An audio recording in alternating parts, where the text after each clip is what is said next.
So we already heard, is Shabbat Mevarchim, we already announced the month. It's also Shabbat HaChodesh, as we explained, the Shabbat where we announced that Passover is almost there. I have a custom, I'm sure many here may have them too. When we announce Nisan, I start studying a little bit more about Ilchot Pesach, a lot of stuff that I need to refresh my memory. I try to look for new Agadot. I did it during COVID times. Everything that was there, I collected, I bought it, and I try to run Sedorim that makes sense for those days of that universal crisis of the virus. Last year, I remember buying an Agadah written by Jews in Ukraine, so we could feel a little bit of what it means to be Jew there. And I love to check new midrashim, new explanation to the text. I try to see if there is any food that was forbidden last year is now magically permitted this year. I try to see which ice cream you can have without all the letters, the P and the K and the M and the do and the that.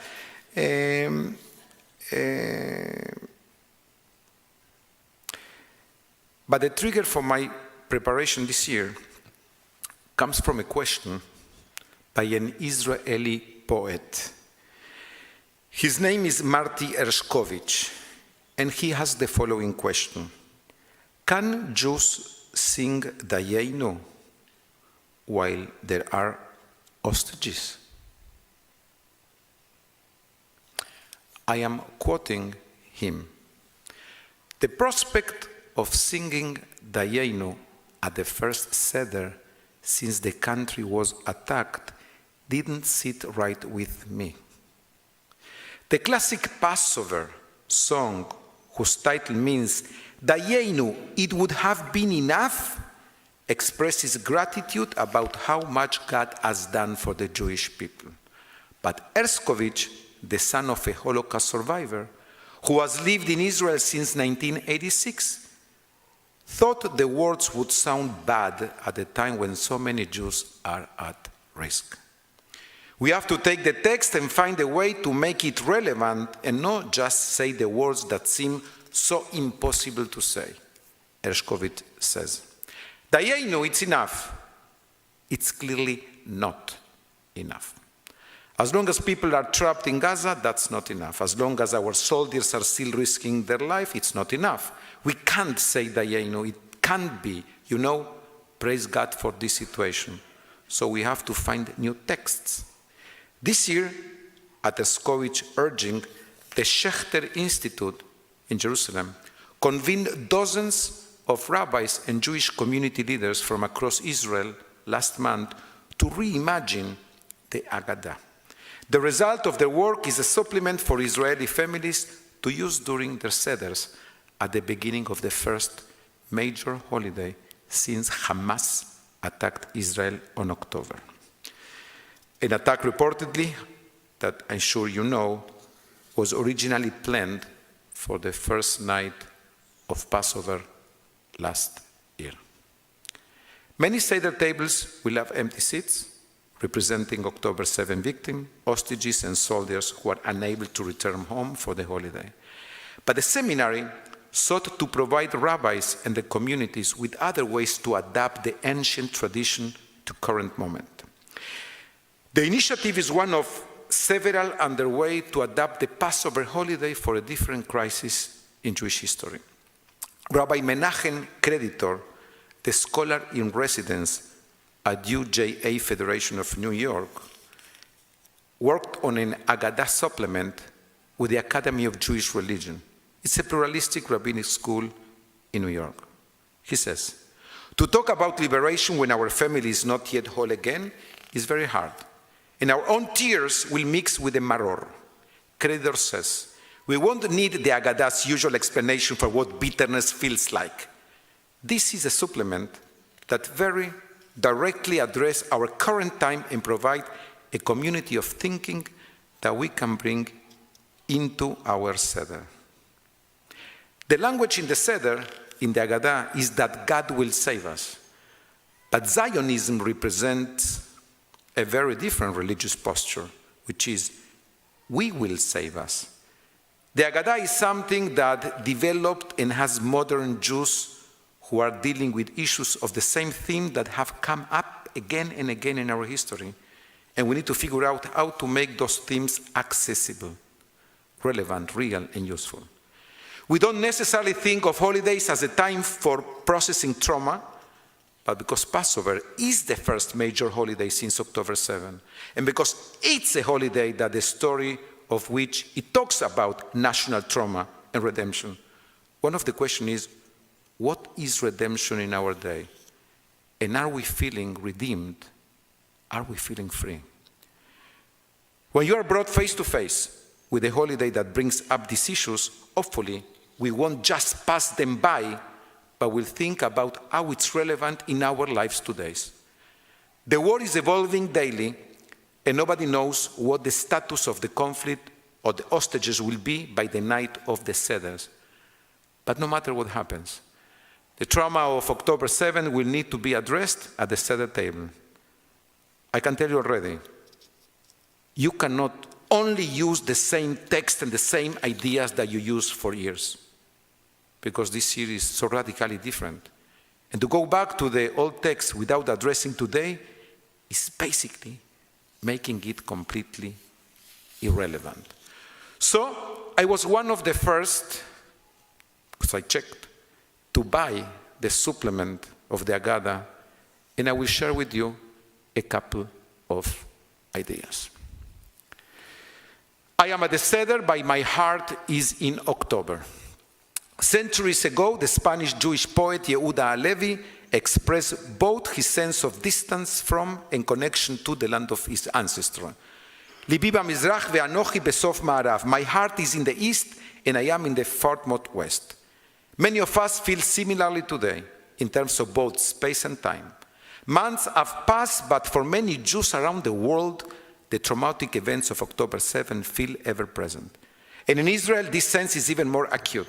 Many of us in diaspora feel the emotional connection to Israel as well as the physical distance as much as ever.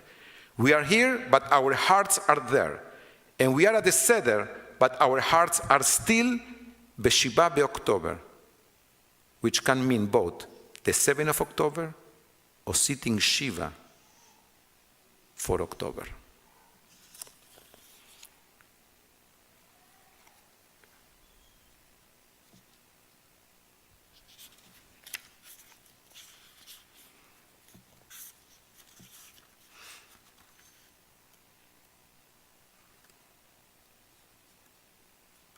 As we prepare to celebrate Passover, we find ourselves in uncharted territory.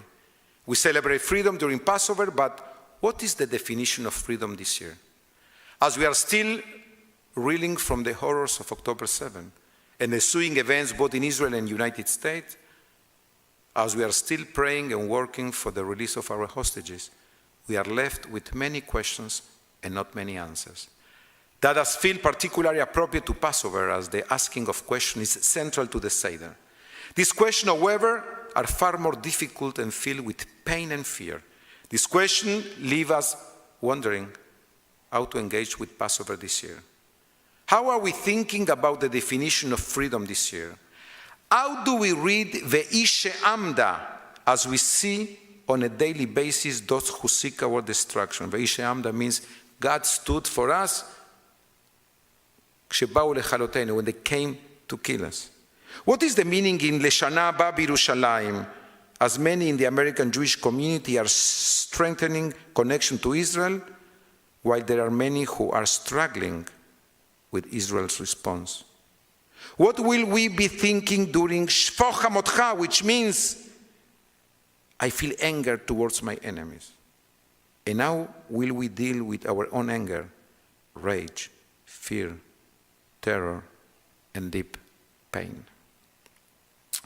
And then, something which I like very much. Do you know what's the number that receives itself the entire night in Passover? 4, muy bien, 4. 4 children, 4 questions, 4 cups of wine. I'm sure you remember, the origin are the 4 verbs that we have in the Torah. One is ve'otzeti etchem mitachat sivlot Mitzrayim. I took you out from the bondage of Egypt. Ve'itzalti etchem me'avdut, and I saved you from slavery. Ve'ga'alti etchem, and I redeemed you. Ve'lakachti etchem, and I took you to the land. So the 4 verbs inspire the 4 cups. And this is another theory that Egyptians were afraid of the number 4. They were afraid of even numbers.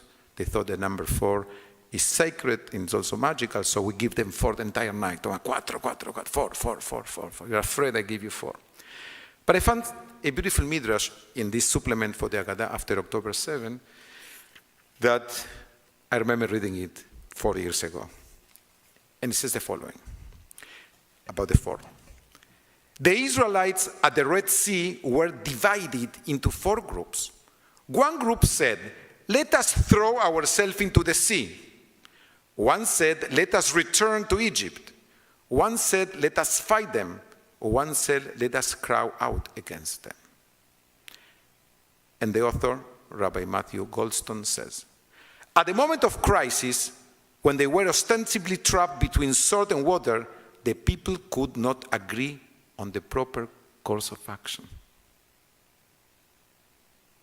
At our Seder this year, we might find divisions among family and friends as to what should have been done in response to the events of October 7 and what Israel and the world Jewish community should do next.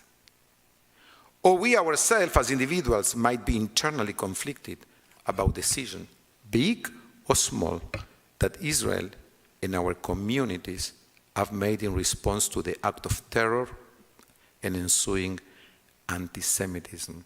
Like the ancient Israelites, Jews today hold different opinions about the best course of action in moments of crisis. Ultimately, in the Exodus story, it turns out that none of the Israelites' recommended responses carried the day. Instead, Moses pleaded that the people trust in God, and God intervened to provide redemption. While we cannot simply wait for miraculous intervention today, the Midrash teaches us that we do not need to have all of the right answers, and sometimes in moments of crisis, we simply do not know the correct path to take. At our Seders this year, let us remember that disagreement and uncertainty are inherent in the Exodus experience. But even with their conflicts, the Israelites emerged from the sea as a nation, one nation. And like our ancestor, let us hope that we may also merit the sheltering presence of the divine to protect us in our moments of uncertainty and danger. Is this interesting, no? Okay, it's 9 books. I will tell you later how to ask you so you can have it to create. And before I conclude, Wednesday I had the chance to meet all the kids from our Czech Hebrew school. And I asked them, they're very smart. I wasn't so smart then. I'm still not, but they're amazing. So I asked them, tell me ideas for your Seder so you can make it different. So one guy says, I will leave empty chairs for the hostages. And another said, I will put extra maror. And another one said, I would ask a fit question. Why? And the other one said, I will say very strongly, Shana Haba B'Yerushalayim. And then one said, what do we speak about extra plagues? More plagues. Because there are more plagues. I know, our kids are too smart because they need to lead not only with the trauma of the Egypt of then, but our Egypt today. May the month of Nisan, who will start on Tuesday, bring back our hostages. May you have meaningful Sedarim. Get ready for them, because that's not the same Seder than last year. Hopefully it's not the same Seder than next year. It's an historical moment to fill the text, to invite God to the equation, to say, Am Yisrael Chai, and to say, I will never be a slave again, neither an enslaver. Shabbat Shalom.